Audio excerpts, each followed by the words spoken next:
Hello and welcome to this evening's Media City UK Spotlight On, the virtual series. Spotlight On, if you haven't been to one of these gatherings before, is where well-known experts from the media, creative and digital sectors share their stories with the wonderful Media City UK community. If you're joining us live on Facebook, hello. The team at Salford University have worked their technical wizardry, so hopefully you can see and hear us okay, or maybe you're watching us after the event back on Facebook. Either way, you are welcome along. So tonight we're chatting about the power of audio on mental health, and I'm Stuart Morgan, the Managing Director of Audio Always. We are an audio production company based in the Tomorrow building at Media City, and you may be wondering why on earth I'm sitting here hosting this. Well, we produce a number of shows from Media City UK that use the power of sound to help audiences understand their mental health and how they're feeling. And I'm delighted to be joined by two wonderful humans tonight who are not only fantastic broadcasters and experts in their field, but are two people who I'm very lucky to have as colleagues. From Radio 1's Life Hacks, the Life Hacks podcast, CBBC and beyond, hello to Katie Thistleton and Dr Radha. Hello. Hi everyone. Hopefully people are watching this. Yeah. There's someone out there. Are you both doing okay? Yeah, doing really well actually. Yeah, Katie and I recorded a podcast earlier on today, so we've had a little bit of an audio warm up together. But now I've got a visual warm up with Katie. So it's quite well planned actually that we did the podcast today, considering we're going to be talking about it. So yeah, I always feel good after we do our podcasts. Sometimes we do full days usually when we record them, don't we? We do like 4 in a day and do sort of like a month's worth in person with people. And always at the end of that day, I'm sort of shattered, sort of emotionally drained, but also like just feel really great because it's always like therapy. We always say it's like having free therapy. And yeah, at the moment we're kind of just as and when doing the coronavirus specials. But yeah, I always feel good afterwards. But yeah, it's nice to see you, Rado, because we were just saying like we never put the cameras on to record the podcast at the moment. I mean, no, we're a bit shy, aren't we, Katie? A bit shy. Kind of that button comes up like, would you like to put on the video? And I'm like, oh no, I would not like to put on the video. Not because I don't want to see Katie, but I don't brush my teeth most days at the moment till like 1 p.m. minimum. So yeah, I'm like everything. It's a big ask to do in vision on Zoom. I think I put hair and makeup especially for this. I've done this. Well, same here. You're both looking wonderful. And the conversation today is about the power of audio on mental health. And of course, it's particularly relevant right now, this week, because it's Mental Health Awareness Week. And over the past few months, with so much disruption in the world, listeners have been turning on to audio, radio, podcasts more and more to feel connected. And tonight we're going to kind of ask why we think that is, and why in times when people are kind of going to Zoom and House Party and lots of other kind of visual ways of connecting, why is audio such an important medium in communicating about mental health? But we're going to talk more about that in a moment. In terms of how this is going to work, we're going to chat for about half hour, and then the last 15 minutes or so is over to you, the wonderful people watching this. So please send in your questions. If you've got anything you want me to ask Katie or Dr. Radha, just type them on the Facebook feed, and we'll kind of do some of those questions a little bit later on. Katie, first of all, starting with you. So you started behind the camera, and now you're in front of the camera and in front of the microphone. How did your career lead you to here? So I always wanted to be a journalist and a writer, sort of from as long as I can remember. I remember finding a diary, and I'd put in, it was one of those where you fill out a little section at the beginning, and it was like, my name is Katie, I am age 7. When I grow up, I want to be a journalist. And that to me now is just weird. Like, how does a 7-year-old know what a journalist is? I think I expressed that I wanted to be a writer, and someone said to me, oh, why don't you be a journalist, because you can't really make any money selling, writing books. And I've since written a book and discovered that is true. So I think I basically thought, well, if I work for a newspaper or a magazine, I can do a 9 to 5, I can write. That's all I ever really wanted to do. So I did a journalism qualification, and I did a lot of radio work experience throughout college and uni at community radio stations. But to be honest, that wasn't, I did present, I did do shows, and I did read the news at the community radio stations, but I didn't want to be a presenter at all. I did those things so that I had production experience, so I could apply for jobs and say, look, I came up with these ideas and I edited this. So it honestly never crossed my mind that I would ever be a presenter. I think I probably just didn't have the confidence, and also I don't know, it never occurred to me. I just thought that's something other people do, God knows who those weird people are who are on the telly and the radio, but it's not me. So I started working at the BBC, and I did so many different jobs, anything I could get. I applied for everything. I think I probably applied for the DG's job at some point, because I just didn't even know what I was applying for half the time. Just anything that came up, I'd go for it. And I was working as a PA, and I'd just got a researcher job in CBeebies. And my boss said to me, I was walking back from Blue Peter with her. She was a controller of CBBC.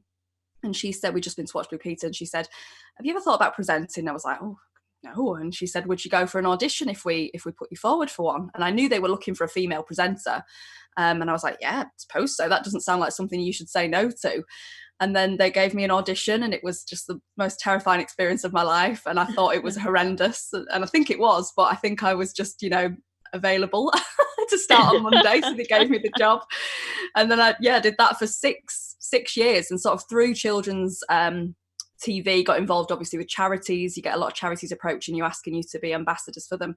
And I realised mental health and children's mental health was something I was so passionate about because of my own personal experiences. And sort of realising that mental health problems with me started when I was a child and a teenager. So why don't we do enough about that? And so I approached Radio 1 because I loved the surgery, and I listened to the surgery at the time with Gemma and Radha. And I remember going in for a meeting with Reese at the time and saying, so I love the surgery and I'm passionate about mental health, love Radio 1, da-da-da.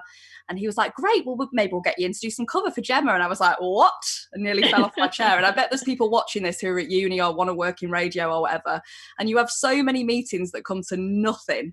So to have a meeting with Radio 1 and them say, we'll get you in for some cover, was just the maddest thing in the world. And I always say to people, I think it probably went in my favour that I was passionate about a particular show on Radio 1. I didn't just go in and say, hey, I want to be Greg, I want to be Grimmy, because everyone does, and you have to join a long queue of those people. That was kind of how I ended up back in radio in this long sort of convoluted way, and it just all made sense. I was like, oh God, wow, this is where I'm supposed to be. This is better than anything I've ever done. And Radha, I mean, Katie mentioned the surgery, but in terms of your career, both as a GP and a doctor, and from a broadcast perspective, kind of how did they cross over? Yeah, weirdly actually. So looking back on it, I never really had a notebook like Katie where I wrote I want to be a broadcaster. But looking back at sort of the things that I loved when I was growing up and kind of my sort of qualities, I suppose. I was always someone who loved teaching and explaining. I love sharing information with people. I actually really like helping people as well. And so like looking back on my sort of earlier years, I think actually that's probably where a lot of this came from. And also the fact that I love talking to people. So I'm like the youngest of 4 children. And my family always say to me, oh, Radha, the only reason that, you're kind of doing broadcasting and audio right now is because we wouldn't listen to you when you were growing up. And this is your revenge, basically. Now people have to listen to you. So looking back, I think there are a lot of things that I used to enjoy as I was growing up that kind of almost led into sort of broadcasting. But basically, I obviously trained as a doctor. I did a lot of hospital medicine years, about 6 or 7 years in hospital, then switched to general practice. And it was actually my sister who saw an advert in a hospital where she works quite far away for a BBC Three programme, which was called Make My Body Younger. And she brought that advert back and said to me, look, they're looking for doctors. Why don't you give it a go? And I was like, oh, I don't get it. I was like a really grumpy little sister. I was like, I won't get it. What are you talking about? And she was like, look, I've made the effort. You owe it to me, just apply. So I was like, oh, all right then. So I applied for that and did it. And I absolutely loved it. I loved it more than I thought I would love it. And I think it's because it was a combination of teaching, sharing information, meeting people, understanding their stories and being interested in their stories, but also having fun while you're doing it, because I love fun. I've got kind of quite a creative side to me. And then basically once I decide I love something, I really go for it. So I basically then just went out and sent loads of random emails to people, loads of random messages to people just saying, hello, this is who I am. What can I get involved in? And like Katie said, got involved in some charities around particular passions of mine, which are very much about emotional health and empowering people to help themselves live the life they want to live. And one thing just led to another, really. I remember going to a newsagent's and literally looking through all the magazines in the inner cover and writing down all the editors' emails or names so I could look them up, and sent loads and loads of emails. And Radio 1 really came from me sending a random message on LinkedIn to someone in One Extra who was very kind and passed it on. And it just so happened I was doing another BBC Three programme and they had me on as a guest. And that's basically how Radio 1 started. So, and also I did say in that email, a bit like Katie, that I loved the surgery because I used to listen to the surgery when I was going back from university on Sunday nights, and I always loved it. And I always kind of had that in my vision as something that I'd really love to do. And so that's how it all began, really. And then I met the lovely Katie. Yeah, exactly. Yeah. Exactly. And I met Katie, and actually the lovely thing about working with Katie is that we've got very similar passions and interests about mental health, very similar passions for sort of sharing people's stories, and I think that's why it works so well and works really nicely. True, yeah. It'd be quite difficult if we had completely opposing views on health and well-being, wouldn't it? Actually, yeah. Well, I started working with you two. Well, the first time we worked together actually was on a documentary a few years ago about antidepressants for Radio 1, and I want to play a moment from that programme right now. We are friends. We are. But I've got something to tell you that I haven't told you before. Okay. Which is that I'm actually on antidepressants. Okay. And I've never told you about that before, and I'm really interested in why it's so taboo and why I felt like I couldn't tell you about that. It's not something I talk to people about. It's not something I really mention to people in conversation. It's not something I really sort of tell my friends about unless they open up to me first that they've been on antidepressants. Mm. So that was you, Katie, telling Dr. Radha that you were taking antidepressants, and despite kind of working together and being friends at that point, as you've just said, you hadn't kind of told each other that. Katie, what's it like for you presenting programs about mental health when you're also dealing with mental health issues yourself? It's so funny, that clip, because I tell everyone who'll listen now about antidepressants. Yeah. Clearly that documentary works, because what we were trying to do there was like break down the stigma, and I mention it all the time now. I'll tell the guy down the shop, I'll go on about it until the cows come home. Well, it's really helpful, to be honest. I suppose it depends on where you're coming at with a mental health problem. There's certain mental health problems where, you know, speaking about those things, hearing about those things might be triggering for you if you're recovered or you're in recovery. But for me, with anxiety and depression and things like that, I find it really helpful to keep talking about it. And as I said earlier, when we do those podcasts, we come away, and with every single person we have on, even if their situation is so different to mine, that they might be, you know, completely the opposite to me in every way, and their experiences might be so different, they'll say at least one thing that I'll go, oh my gosh, that's life-changing, and I'll write it down, and it will influence how I go on and live my life.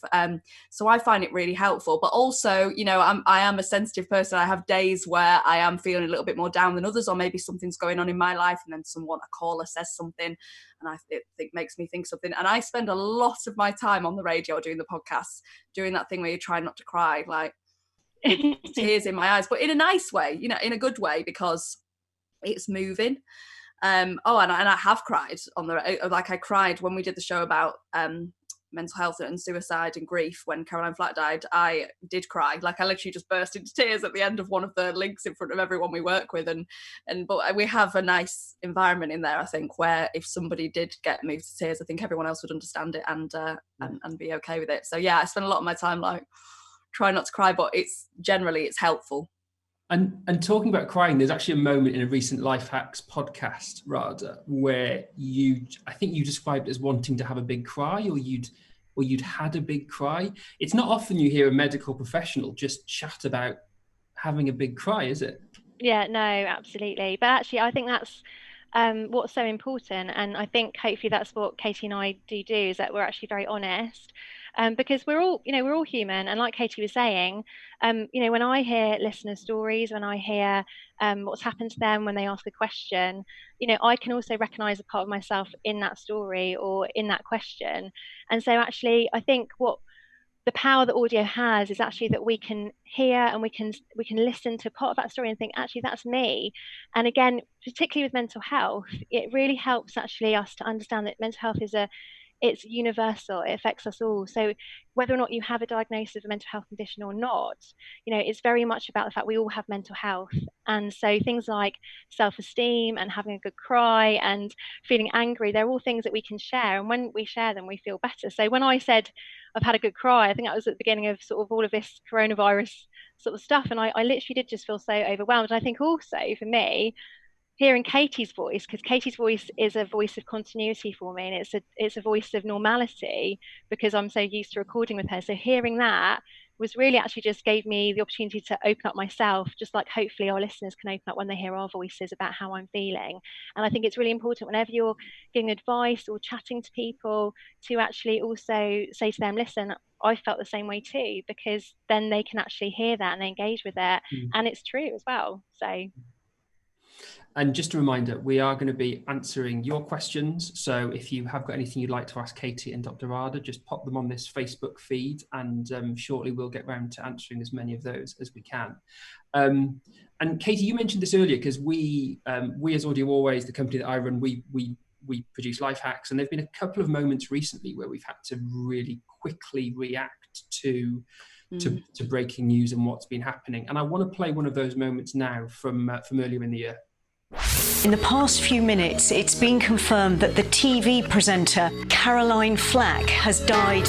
On the show today, we're talking about grief, loss and suicide. It's Cel Spellman, Katie Thistleton and Dr Radha. You posted a lot on your socials about your feelings over the last 24 hours. Do you know what? I almost felt like I was a bit pathetic for feeling so affected. I found it really hard to read what had happened to her, and I've had a particularly tough couple of weeks with my depression. I just read that and I felt just broken for her, for everyone who knew her. So the news about the death of Caroline Flack broke less than 24 hours before we were going to go on air with life hacks. And in these kind of crazy COVID times, that feels like it was years ago. I mean, it was only a few minutes ago. Katie, you found that show and going on air, as you said earlier, that was a particularly hard show for you, wasn't it? Yeah, so like you say, that news broke on the Saturday night, and that's the only time in my life I have heard news of somebody I met Caroline Flack once, but I definitely didn't know her. That's the only time I've ever heard about the death of someone I didn't know and felt that affected. Like I'd literally just been punched in the stomach. I felt sick. I didn't eat, that night. Like it was bizarre to me. But I think it affected a lot of young people like that, and a lot of our audience. And we know it did, because when we did that show, that was the reaction. People saying, "Oh my God, yeah, me too. Why do I feel this way about this?" There was something about it, the circumstances of her death, that made it very different to other celebrity deaths and other celebrity suicides. I think there was just. She's a presenter that you felt like you knew because of her job. She seemed like a normal girl, everyone had followed the story and the circumstances that had led to that happening. So yeah, I think that happening on Saturday night, there was just no, obviously our entire show was planned because like you say, it's like 12 hours before, and we just had to rip up the scripts and completely change what we were doing, and it would have felt wrong to not do. But yeah, I did find that really, really hard. That was the day that I burst into tears when we played the clip of Laura Whitmore talking about her, I think, and I just sort of started crying after the thing. But yeah, it was a hard show, but I like that we can be reactive, and that's something you can do with radio and with live radio as well. I'd have hated it if we were pre-recorded and we'd done a happy show about something and then that had got out. I'm so glad that we can react. And we got so many texts and calls from people that day saying that it had really affected them, saying that they suffer with mental health, they've been suicidal, and that it was important to talk about it. So I was pleased that we used that opportunity.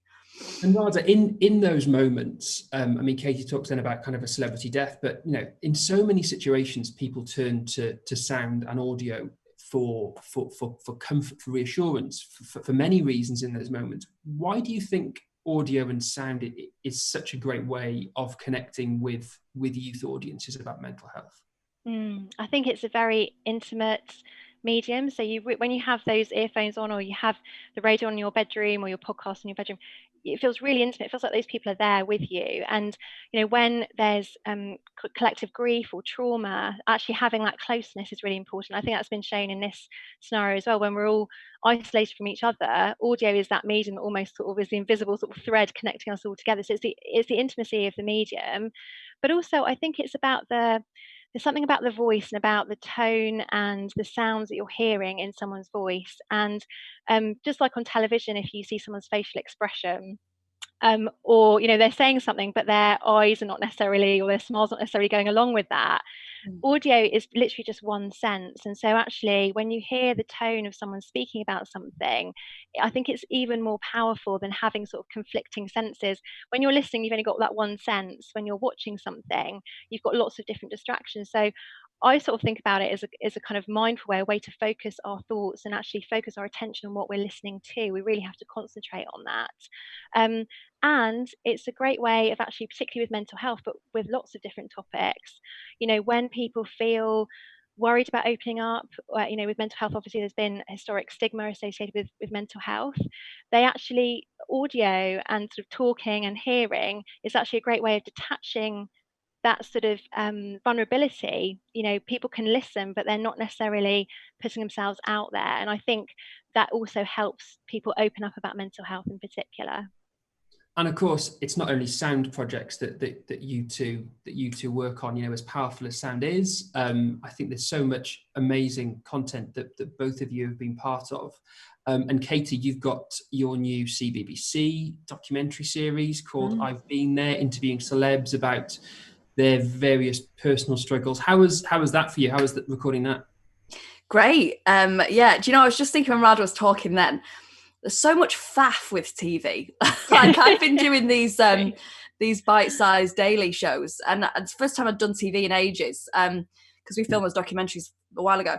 And it's like, oh God, there's a green flower on my top and we're in front of a green screen. You've got to tape your earpiece to the back of your neck, and I've had to get up early and do my makeup.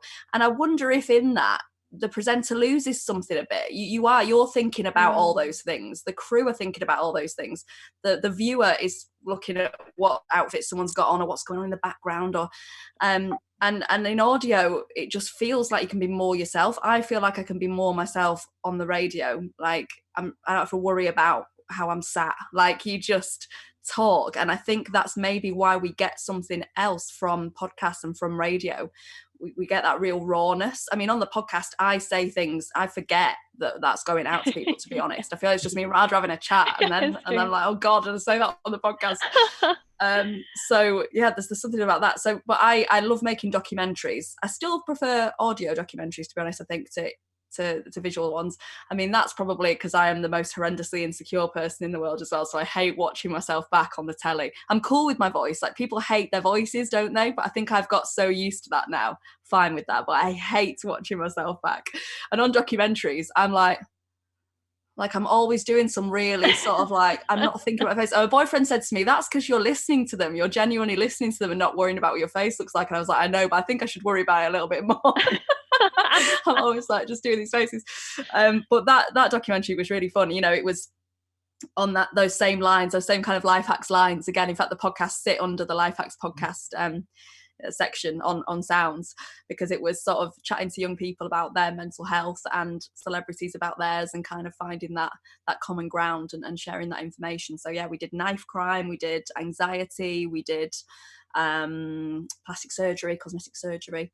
So yeah, it was enjoyable. It was very very rewarding. But I definitely I still prefer the audio set documentaries to the visual ones. You could do so much more as well. Oh my God, we forgot. We forgot. We had to stop filming and recording because of coronavirus. And the introduction I was supposed to do in driving, and I just went and sat in my car outside and did it. It was brilliant. Like, you can't do that with TV. You can't fake that.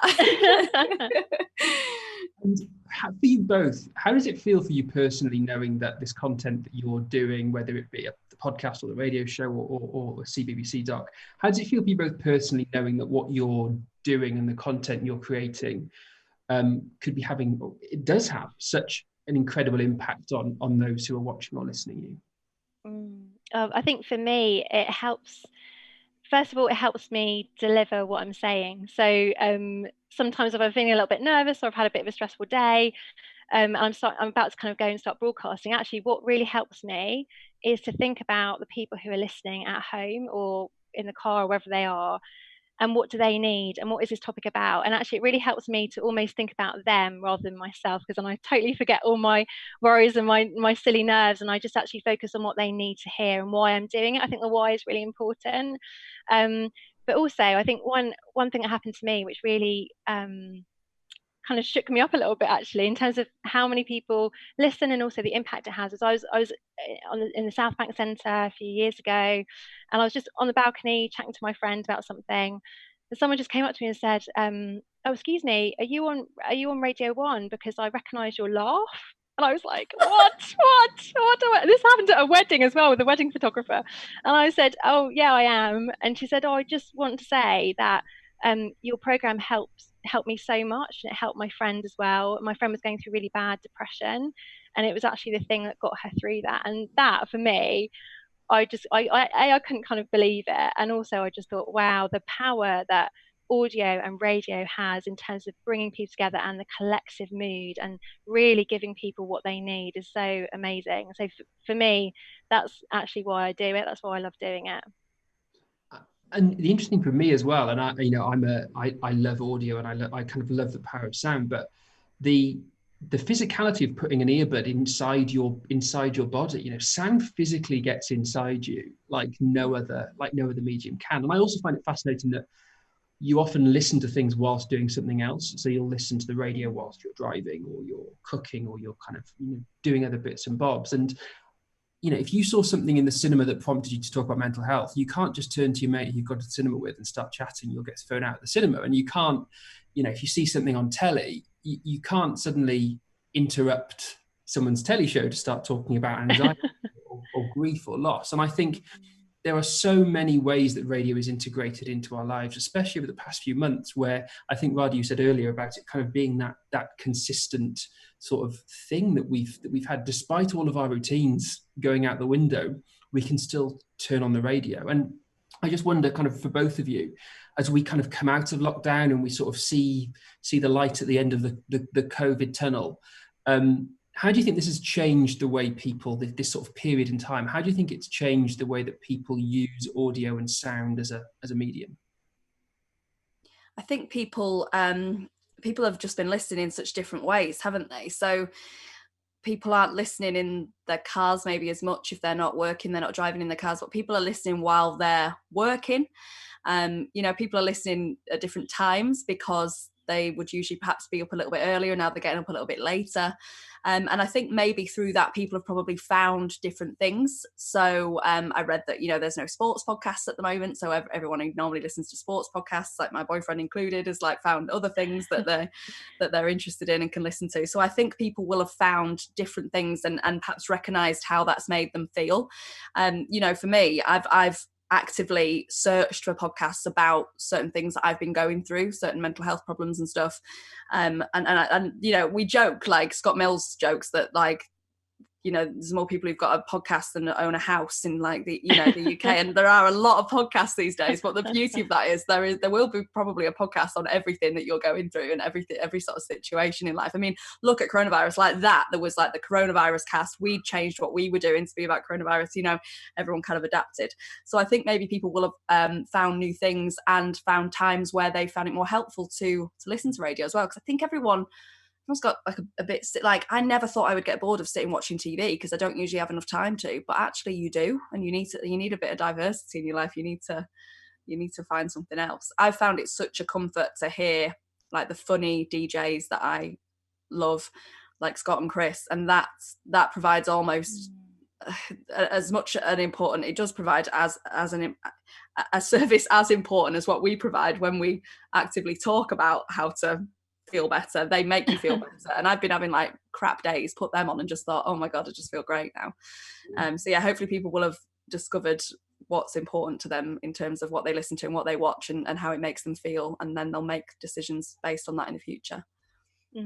Yeah, I definitely agree with that. And I probably also say I think it's reminded us all about the importance of radio, audio, and podcasts as well, in terms of bringing people together as a collective, because I think there's so many different things you can watch, different things you can listen to, a lot of kind of on-demand stuff. But I think this sort of scenario has really brought to that kind of idea again, bubbling up to the surface, of the fact that we need each other.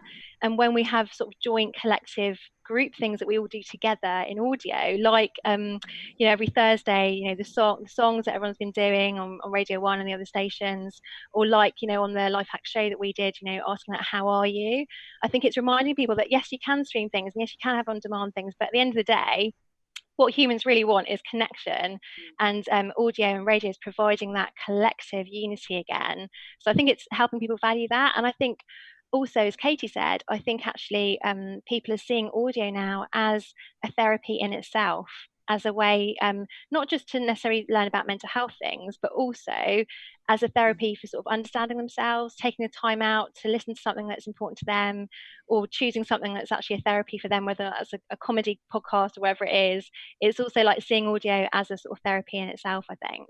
Like breakfast radio, I always like to put on the radio in the morning. I wouldn't ever put music on or even a podcast on first thing. I like to put the radio on because I want a live sort of feeling of what's going on that day. Like if something massive has happened in the world, you'll hear about that.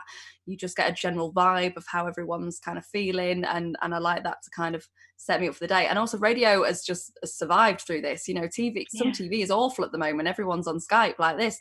Like that's fine when you're on your computer or your phone, but you don't want to see that on your TV. You don't want Have I Got News For You with all these comedians in front of the bookshelves and they can't laugh at each other. It's just not good enough, is it? It's fine for what it is, but it's not good enough. Radio is mostly not sounding any different.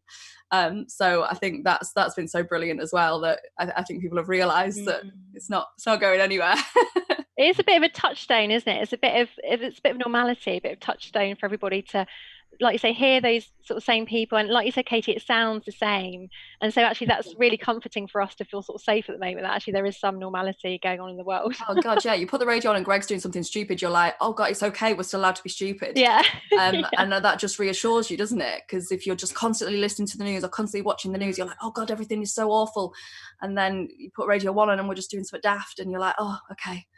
Thank goodness. Everything must be okay because we can still be stupid. Yeah, everything's fine when the radio's on. Thank you to everybody who's been getting in touch and commenting. We've had loads of questions through. Oh, nice. Try and get through as many as we can. Some are kind of like medical health stuff. So I feel like I'm turning into kind of like a life hacks presenter and asking you two for your mental health advice. And some kind of about the kind of the work you've been doing. So I'll try my best as I look at my phone with these questions coming in to kind of separate the two. In terms of the kind of the work you've been doing recently, you've both mentioned around podcasts and doing sort of coronavirus special bits and bobs on both the Life Hacks podcast and various of the projects that you're working on. Has anything surprised you in terms of what you've done, or maybe the interaction that you've got over the past few months that you weren't expecting for people getting in touch during these really weird times?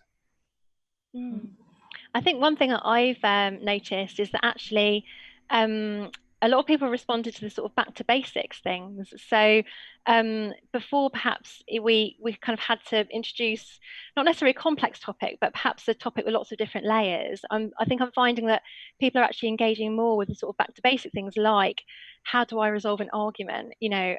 How do I get good sleep? How do I manage if I'm feeling anxious? Like really back to basics sort of questions about sort of their life and about how they're interacting with people. So I think actually that's been really interesting for me to see, and also quite refreshing, because we're able to talk about all the things that really matter, like kindness, like how to deal with kind of friendships and how to kind of connect with people, or worries about school or exams. I think it's very much for me been about getting back to basics, and how everyone is actually really responding and needing that much more now than perhaps before, when they would perhaps need different layers of things.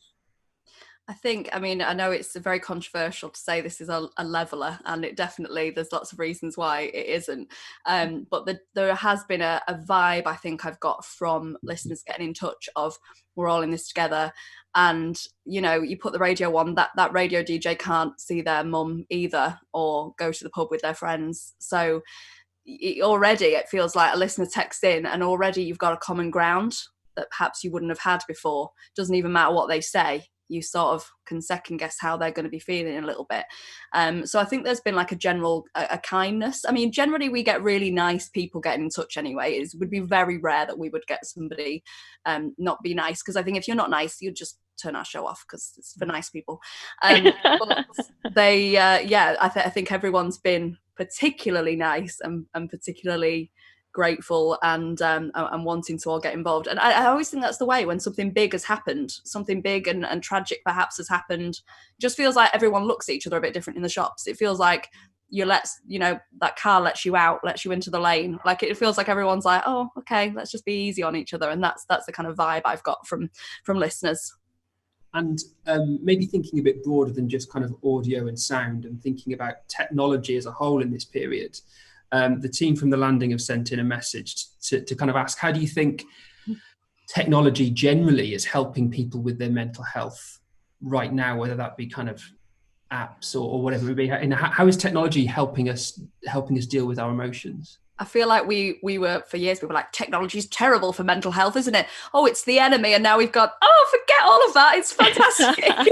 But it sort of happened almost overnight. Like, parents went, no, it's okay, teenagers, you can be on your phones all the time. Because we actually, I think, realised how much good there is on social media. And we have this debate kind of all the time, don't we, Radha, on the podcast, because social media and technology generally, like anything, it's a balance.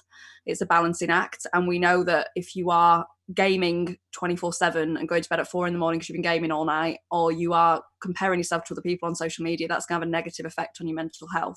And you've got to think of it almost like your diet and your exercise. You've got to have the right amounts of it.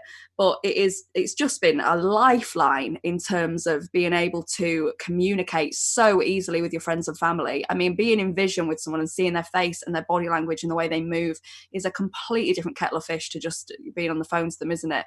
And it amazes me how many things have happened because of it. Like, I took the mick out of Have I Got News For You, but it is incredible how many different things we can do with technology. So I think it's been such a lifeline, and I think we've stopped being so hard on it. Because I think we all have this romantic sort of like, oh, the good old days before. Well, I grew up without Facebook, of course, so I remember a time when we didn't have all these mental health problems. But actually, no, we did have them. We had them for different reasons, and technology can do a lot of good as well as a lot of bad. We always say, Radha, communities on social media are amazing. We joked on our podcast today because Radha's been playing the recorder. It's a story. No, I haven't. I just found one. I haven't really been playing it. Okay, fine. She's not playing it. She just found it. But we said there's probably a community of people who are enthusiastic about recorders. Like, no matter who you are, you can find a community. I follow so many mental health people, so many people who've been through the same things I've been through, because you just type it in, it's there, and there they are. And you know, back in the day, if you were a teenager in a little village feeling like you were the only person who had an eating disorder, or you were the only person who was gay, or you were the only person who was hated the way they looked, or like, you would have felt so alone. But now it's like, oh, look, here's all these people who feel exactly the same. And that's the amazing thing about social media. And now more than ever, we need that, because we can't go out and meet people.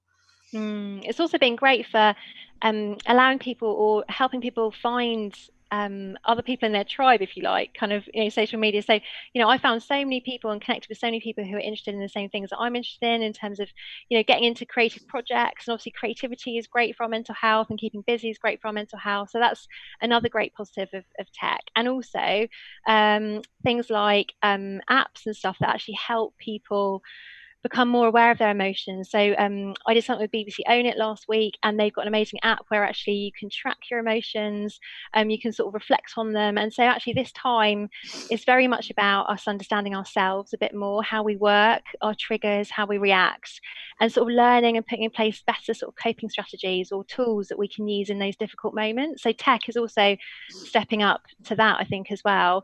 And in the broader scheme of things, obviously mental health services, GPs, they're already on their way to sort of doing video consults and telephone consults, but actually that has now actually been brought forward hugely. And so we're seeing people getting counselling over you know, video consultations, which can help people feel like they can open up more, because they're not necessarily in a face-to-face environment, so they feel less sort of inhibited, and they can actually open up more about how they're feeling.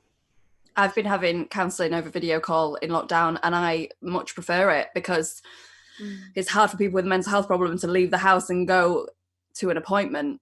Like, you know, you might need that counselling because you're stressed about how little time you've got, so this gives you more time. Or you might be agoraphobic, you might have social anxiety. Like, the thought of actually getting dressed, getting out of the house, going to an appointment, sitting in a room with another human being is really hard for people with mental health problems. So there's so many things we're doing with technology now that we'll continue to do. And obviously I don't want to live in a virtual reality world where we don't have any human experiences and it's like an episode of Black Mirror. But I think you know, if we balance it we can get the happy medium. Exactly.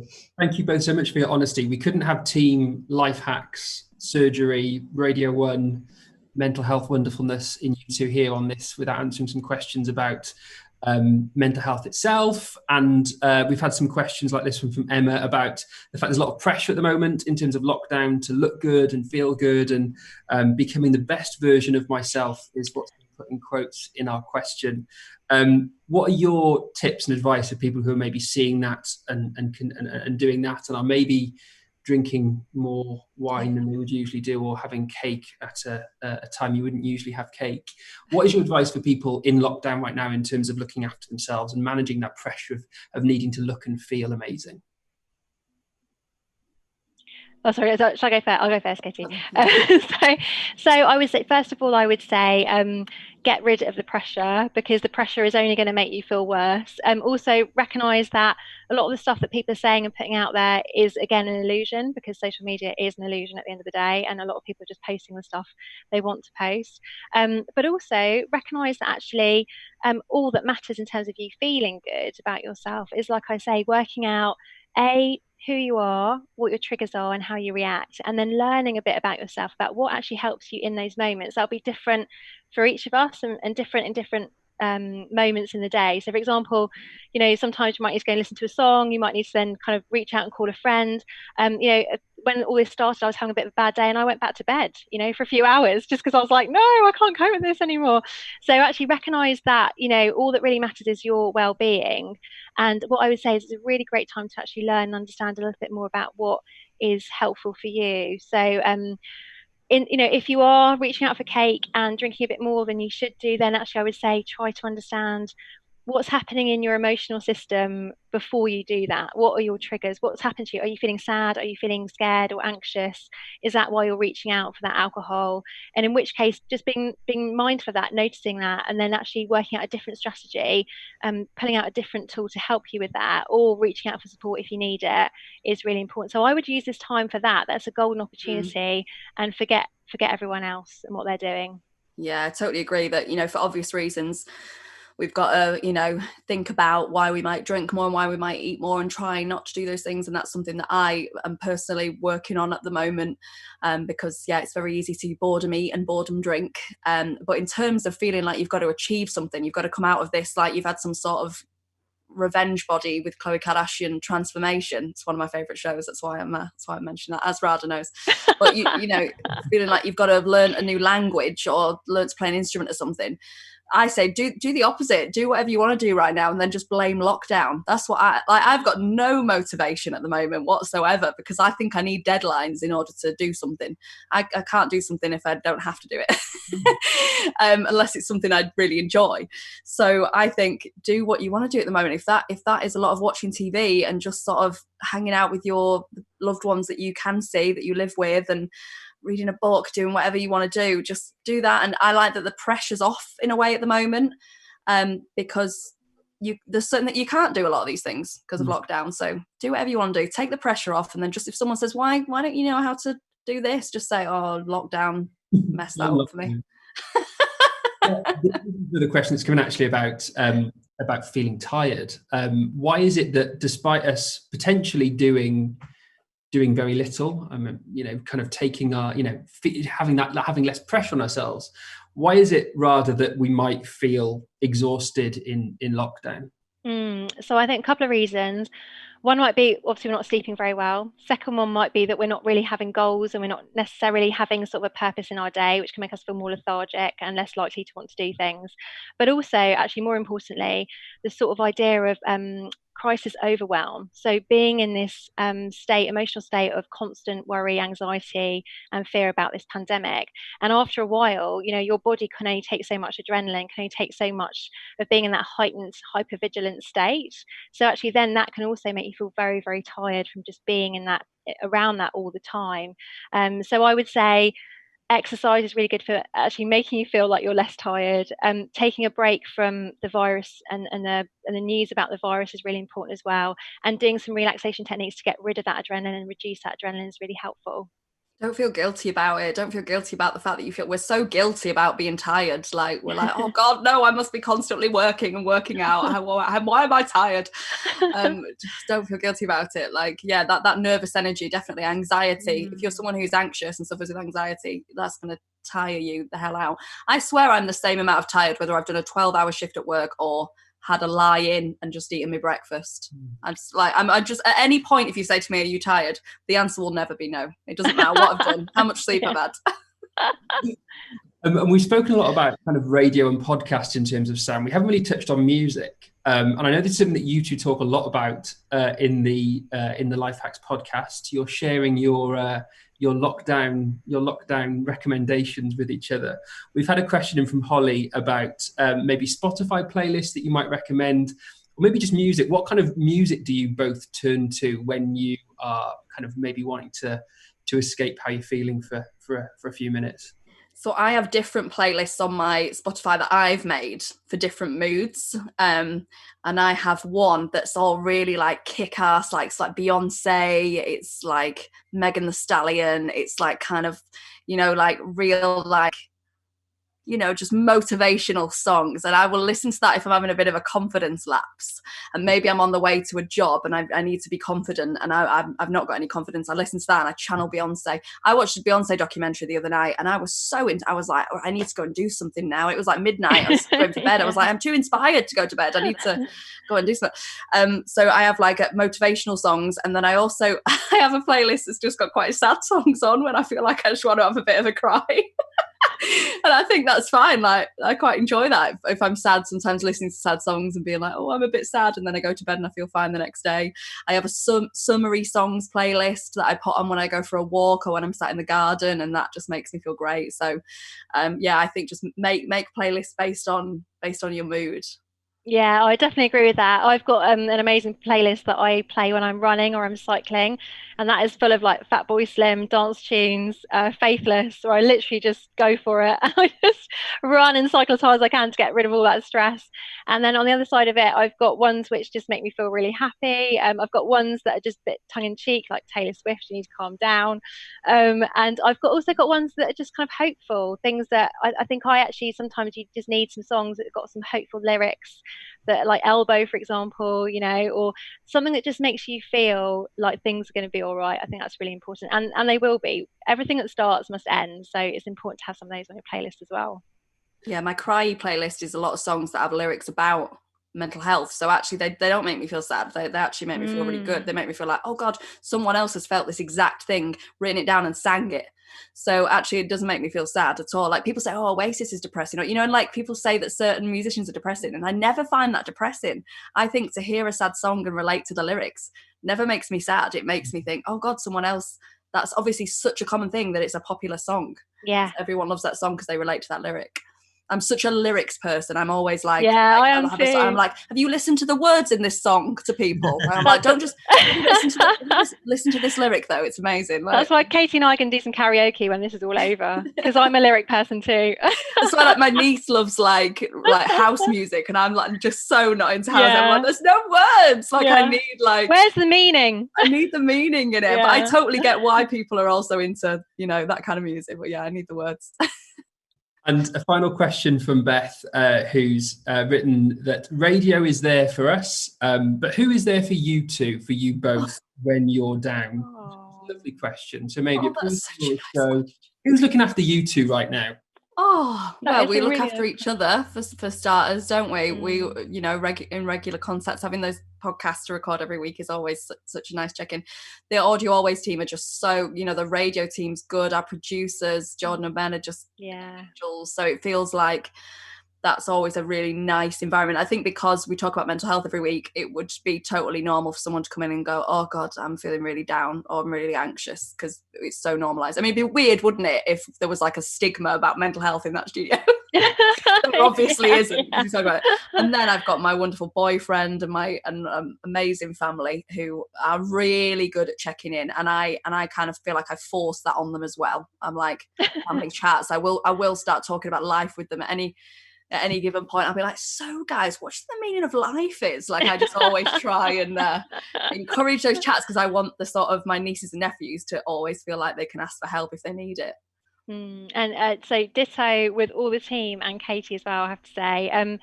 And I think also for me, my lovely family, I've also recognised that I've got a group of about 5 or 6 really, really good friends who I've been in absolute regular contact with, and pretty much daily, and they've helped me through as well. And also, I think I'm going to throw this in there as well. Although it sounds a bit cheesy, I think it's actually been a really good experience for me, and hopefully all of us, to actually help ourselves as well.